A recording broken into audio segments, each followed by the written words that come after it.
Hi everyone, myself, David Bird, also known as ASX Trader, is an authorised representative of ShareX Australia, and this content is for general educational purposes only and does not constitute financial advice. A little bit about me, I do have a Bachelor of Education. I was a primary school teacher for a long time, which is why I'm very passionate about teaching people around the markets, and I am a certified financial technician through the International Federation of Technical Analysis. May have seen my work around. I've spoken at major finance conferences around Australia. I was lucky enough to go over in NASDAQ building over there this year. And if you want to catch any of my professional work, I do write for mainstream media there. You can find my work down the bottom here. All right, let's get into it. Okay, uranium. I did a post about it yesterday saying keep your eyes on it. It's looking very good. So last time I wrote something like this was back on April 24th, where I talked about, as you guys know, I was very bullish on uranium here. We went up and everyone capitulated on this level here. And I talked about the fact that this is the idea. This is what they do. Everyone started getting bullish on uranium again. They needed to then shake those people off. Okay, so smart money didn't exit. They reset it. Energy sector's bottom. Uranium bull thesis never died. It just shook off the passengers who didn't understand the ride. Moon mission resumed. So if you look at the price there, 23.66. From that point, that was literally April 24th right there. So that point right there, which literally would have been the perfect time to buy, change your market structure back through support resistance before uranium went absolutely ballistic. So from that $20 mark, it did go up to the $60 mark. We did almost triple. And then we have come all the way back to a nice, healthy retracement, the FIB 540. Okay, so from triple back to double from there. And what I talked about is that we're going to go up from there. Okay, if you look at that retracement, perfect retracement to the zag zone, beautiful lower in volume. Okay, fantastic. Hidden bullish divergence, lower low on RSI, higher low on price action. And now we've just changed market structure. So the uranium sector is looking extremely good here. We should, and I'll be very surprised if we don't take out the high here and start heading up towards the $80 plus mark. Okay, so what I want to talk about is why I'm looking at uranium, why I believe the story has only just begun, and how we can take advantage of it here in Australia and also in America as well. So after I did that post in April, I did write in mainstream media here on the 2nd of June, talking about uranium and how it's just begun. Trump started to sign his stuff around it, but just looking at cycles, downtrend, sideways, uptrend. The uptrend's only just begun. Okay, nice. Up, pullback, boom. Still only early days.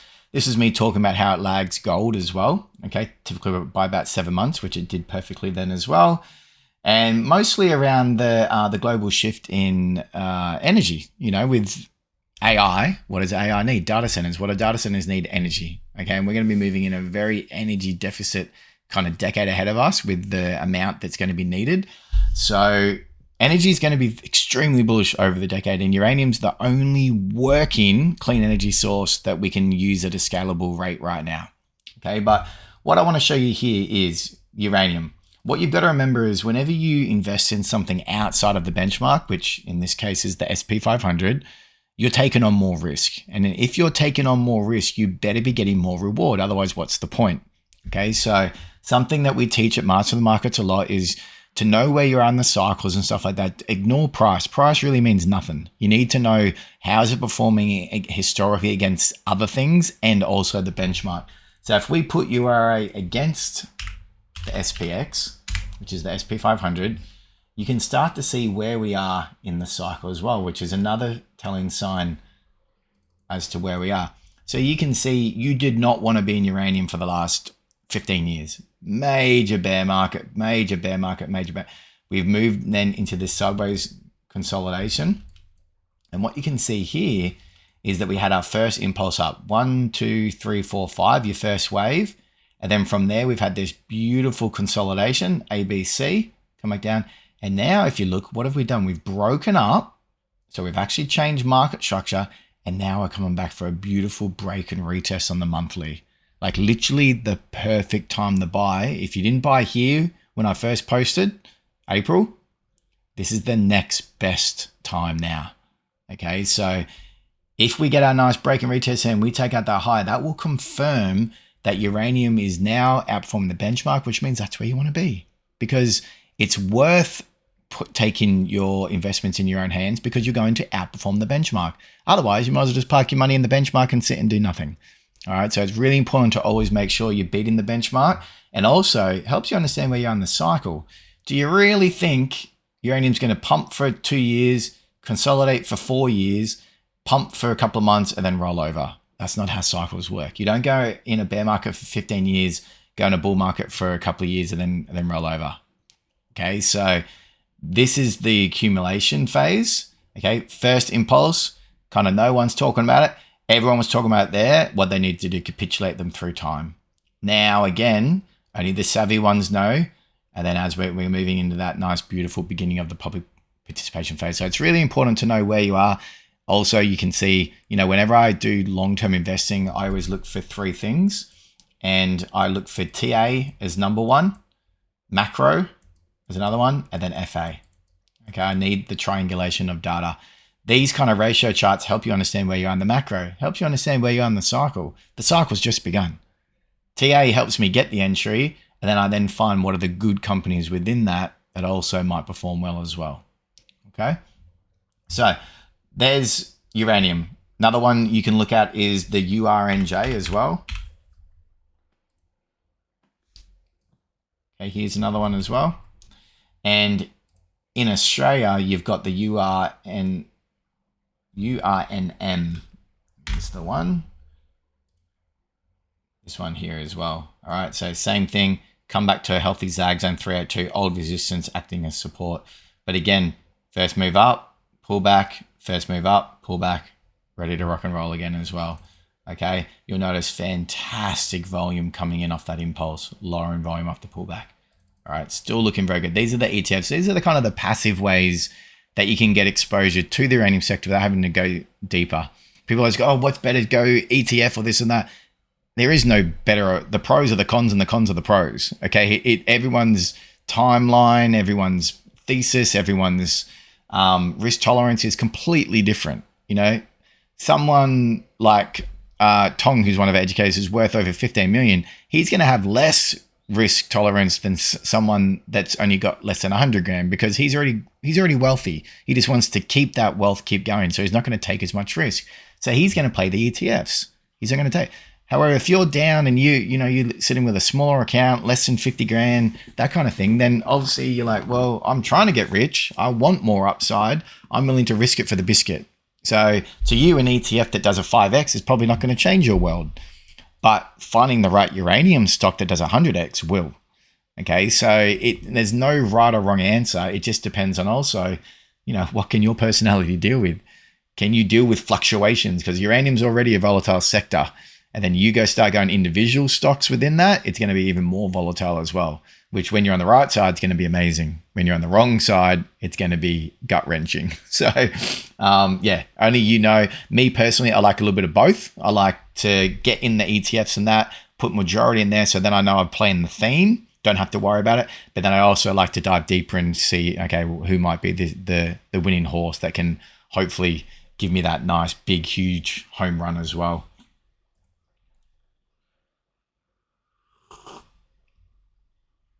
If you want to play it safe but put a bit more risk as well, you might go the URNJ. So the smaller caps sector as well. Okay, so this is a ETF of all the smaller cap uranium miners coming around as well, which typically will outperform once we go to a major bull market as well. Okay, without taking it. But let's go into a couple of the major ones that I'm looking at, show you where they're at and show you why they're sitting on phenomenal entries right now, where to keep, where you'd have stop losses, etc. as well. All right, so going at the Australian market, okay, these are all of our uranium stocks. Okay, so you can see from here, markup that tells you the size. So your largest one's palladium, 3.8 billion, and they, as you can see, they go all the way down to your micro ones. There will be a winner in here somewhere. Knowing which one that is the key, and that's where you've really got to be good with your technicals, really got to be good with your relative strength to knowing which one's going to outperform, etc. Okay, but let's stick with the big ones first. So we're going to go with Paladin first. So PDN. So if you look at where we are, you can see we had again 1, 2, 3, 4, 5. First move up, Nice big ABC retracement, which typically does come below, grab the stops from there. And you can see we've had this first move up here. If we zoom in on that right now, what you can see is you've had the first move up, pull back, next move up, and right now we're sitting in that perfect little zag zone and about to jump in. I actually took a position on this yesterday because I was on the trading floor and we actually took that position right there, and we've got a stop just below. Okay. If this pops up today, through that 850, that'll be a very good sign. You'll just have to be careful it doesn't reject here. But tighter stop here, one there, because if it does fall through there, it might do something like this where it comes down and just grabs the stops there again. Don't think it will, but just be prepared that it might. So it's always about just knowing what could happen. Low probability setup, but a possibility still. Okay, but here I've taken a position on that one yesterday. Okay, another one. Silex. Don't really know this one actually. Let's have a look. See what she's looking at. Okay, so yeah, nice move up. Boom. You've had the nice move up here and a pullback. Looks like I've charted this one before and said, yeah, come down to this area and look for that change. So again, similar thing. You've changed market structure.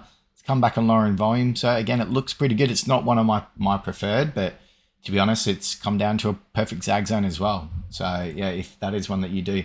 Next gen, I've heard really good things about this one. NXG, the fundamentals are apparently really good on this one. So same kind of thing, zigzag, zigzag, and you've come down. This is what's called an expanded flat. Take out the high, take out the low, and looking to keep rolling as well. Again, not one that I'm in, but heard good things about it. Just don't like the entry as much.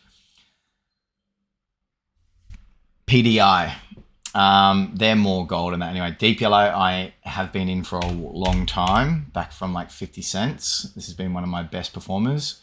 So this was one on that April, same setup here. So I got on there, but actually got in way back here at 50 cents as well. So you can see here, same thing. Okay, zigzag, zigzag, and here, what are we doing? We're retesting old resistance as support. I've got that line there because I guarantee that'll be hidden bullish divergence. Okay, so lower low on RSI, lower in volume, looking like the continuation off the perfect level as well. So DYL does look good here as well and should continue on from here. Again, stop would just be below the $1.45 because if it goes and does that, then your reasons for being there are no longer valid. Okay, next one, ERA, not in this one, but let's check it out. Yeah, ugly, not gonna even touch it. Boss, all right, this is one I just entered yesterday as well, and I'll talk about why. All right, so Boss Energy, I'll just show you what I'm seeing here. So you can see again, you had your first move up impulse, had a major correction. What I love, I'll just show you, remove all this noise. So can you see how this is major support all here, all this buying that occurred here, and see how it was buying again? We've broken that major support. Uh-oh, this is extremely bearish. Where did all those buyers disappear? What you've got to remember is we break major support for two reasons: to continue the trend or grab liquidity. I've got a very big wondering question right now, and the fact that this was horrific news. Why did we gap down, sell off, and now we've moved into a sideways accumulation zone right now? Or I should say a consolidation, because we don't know it's accumulation yet. I love to look for this. Whenever you break a major support and you come down and start chilling like that, there's a good chance that that's big money grabbing all the stops and accumulating their bags ready before it takes off. It's exactly what I saw on LYC when I got it down at $5.80 down here, because the exact same setup happened on this one here. So see here, same thing. This major support. We broke it, and see how we chilled down here in consolidation for about 6 months, and then you can do that. So okay, big money will often do that kind of setup. So from there, again, it's all about risk to reward. So Boss Energy, what I saw is this right now. So we're doing this consolidation, and right now we've got a beautiful little resistance there, support here, okay, and from there, buying, we've broken below. Oh, what's going on here? Okay, selling, selling. So we're sideways right now. And right now, I'm wondering what this was. It came down and grabbed the stops. Is this the spring? So again, took the entry yesterday on here, because if you look, what it did was come back up. Okay, come back. They started buying here again and then change market structure. So entry, stop below, nice and easy protection against it, but really good risk to reward. Possible spring there. Okay, exact same thing I posted about on Link back when it bottomed down here. And you may remember, if you follow me then, that it had a beautiful spring all the way back here. That same thing, this major support, support. Why did it break below? Why did it come back through again? And then now they're buying here again. So you often find these major bottoms form with these what are called liquidity springs, liquidity bottoms. Okay, it's the final shakeout before they bottom and go. Something that we look for all the time in MTM, and I'm telling you right now, there's an abundance of them on the uranium sector.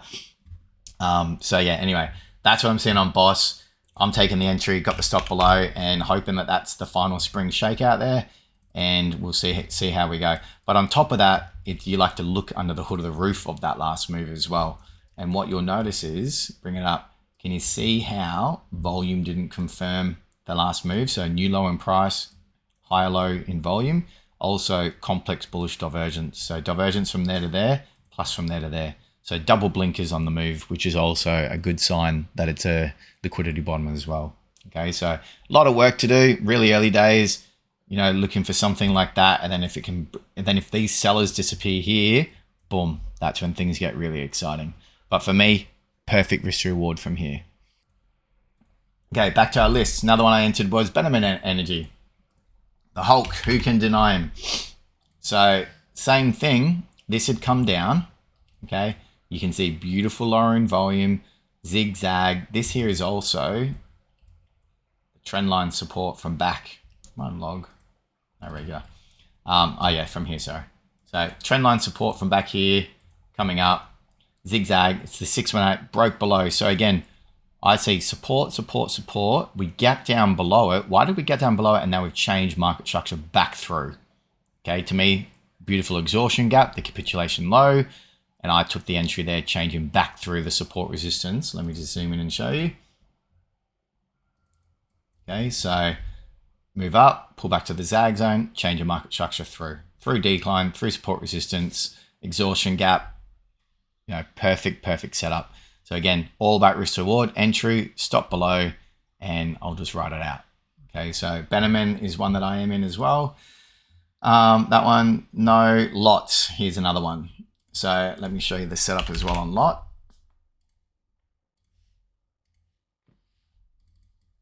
So you can see it's in the same kind of setup. So can you see we've had the nice bull market, A, B, take out the high, take out the low, perfect. And you can see end in diagonal that's moved into a beautiful accumulation. Can you see here again, spring, what? So buying, why does that exist? And then look, buying. See how it's moved into this accumulation zone? So same thing, really good risk to reward from here. I've bought off support, I've got a stop below there. I just now need it to confirm and break up through here. And then that accumulation moves it. Got to get through this sag zone here. Don't want to see it reject and do that as well. Okay, but again, it's all about knowing when your reasons for being in get invalidated. Perfect. Risk to reward's phenomenal from here. So yes, have taken lot as well. Not an NTR, Uranium, that's the ETF I showed you before. Pen, another one that I've added to the small cap portfolio.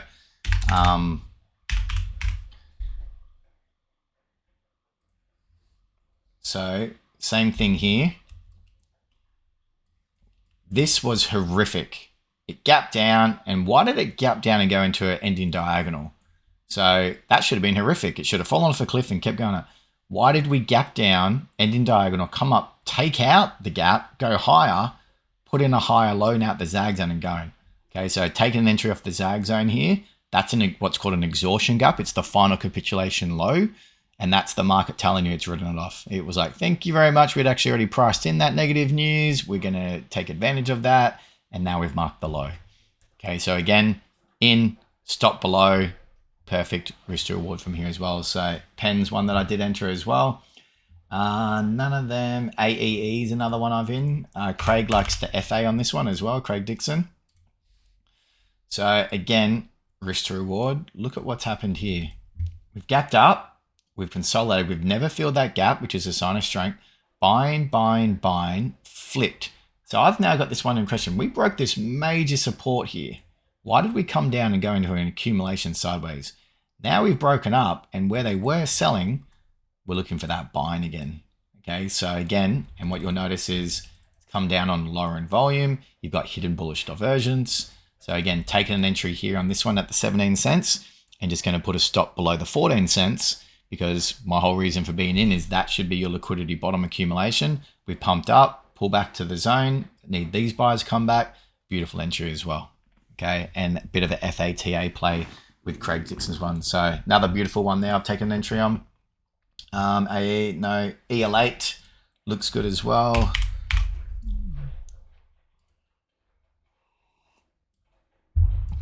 So beautiful expanded leading diagonal there. Okay, 1, 2, 3, 4, 5. Come up, you come all the way back here, beautiful, and you've just started to look to change this market structure here. Okay, so gap down, exhaustion gap into the ending diagonal again. Again, blinkers coming into it. If that can get above that 30 cents, there's another one that's looking good. And age, this one looks really good too. And Craig likes the FA on this one too. So age, similar thing to lot.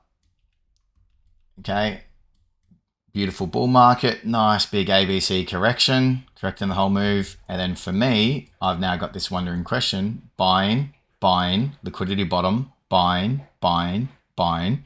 So if it can bounce off here and get up through that 3.1, 3.2 cents, boom, that's your change of market structure, liquidity bottom. Again, see it's come down a beautiful low volume. So huge volume on this upside, low volume here. Again, risk to reward is phenomenal from here. I've taken an entry, stop below the 18 for my, and again, it's a small cap. Craig likes the FA on it as well. And I think that's pretty much it. Adam's another ETF you can get into as well. I have got HAR as well, but that's not just uranium. Oh, TOE. Yeah, and HAR and TOE. So HAR's one that I got in from back here. But yeah, that one's still looking good, but it's just come back to a zag zone. TOE's one that I posted about on socials a while back, remember? And it's gone absolutely ballistic, but still looking good. So I posted about it here when we broke up. So again, see, this is the setup that all the other ones have. Look at it. Buying, liquidity bottom, buying, buying. So to me, this is where we are on all those ones I just showed you. And we're about to break up and do this. Okay, so you can see it. That's the setup. See how the market loves to just pretty much go F you and get that last little move. So yeah, this is exactly where I believe we are on a lot of them, which is why the risk to reward's phenomenal. Okay, did that same thing on TOE. TOE's moved up, coming back, zigzag. You've had hidden bullish divergence, lower in volume, and that's still looking good for the next move up as well. All right, but as you guys know, I've been on that one for a while. I wouldn't be chasing probably that one now. It's already pumped a lot, whereas these other ones are, at these beautiful risk to reward levels. And I think that's pretty. I have got one AE as well in my small cap. ADD I've got in the small cap. So there's a couple other ones there as well. But yeah, to be honest, even Boss right now, 700 mil market cap, still tiny for a producer. They've just had some problems going on. A lot of the PDN as well, some problems with it, but they'll sort them out. They had Benjamin 647, so you don't need to go in the bottom of the barrel. You're already taking on more risk coming down into the individual. But yeah, that's how I've done it. So I have uranium ETF. That's where the majority is. However, I have, as you can see, I've got exposure to the larger caps, the medium caps, and then a couple of small caps. That's just how I play it. But again, I don't put the same amount in Paladin as I do in those small caps. They're like, the small caps pretty much are a stop loss. If they go to nothing,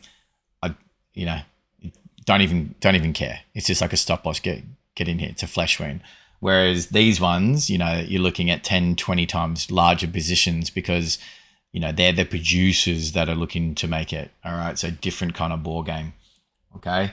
So yeah, that's it, guys. I hope you like the video. If you do, like and subscribe. If this is something that interests you, if you're like, man, I like the way he teaches, and I see him on socials and he seems to get this.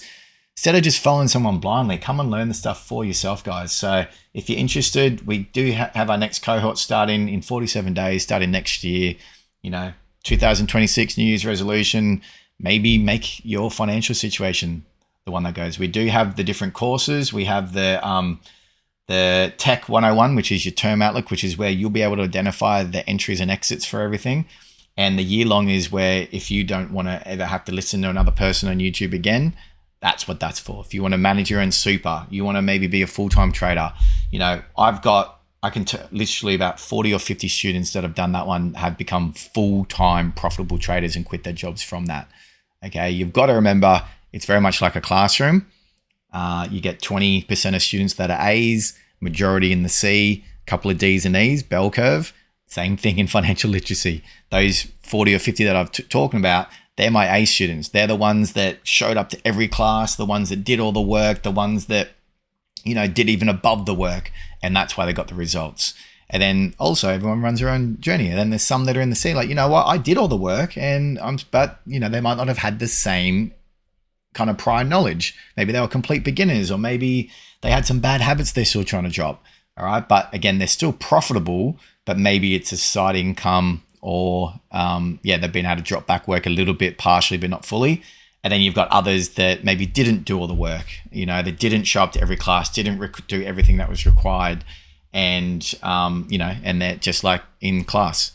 All right. So, I can provide the tools to give you the results, but at the end of the day, you've still got to show up and do the work and get to get the results as well. All right. So from there, guys, if you're interested, check it out. Website, smartfromthemarkets.com. And hopefully see you there next year. And hopefully this video works out well for you. And hopefully you've been following along on socials, and a couple of other things have worked well for you as well. All right, guys, take care, everyone. And I will catch you on the next one.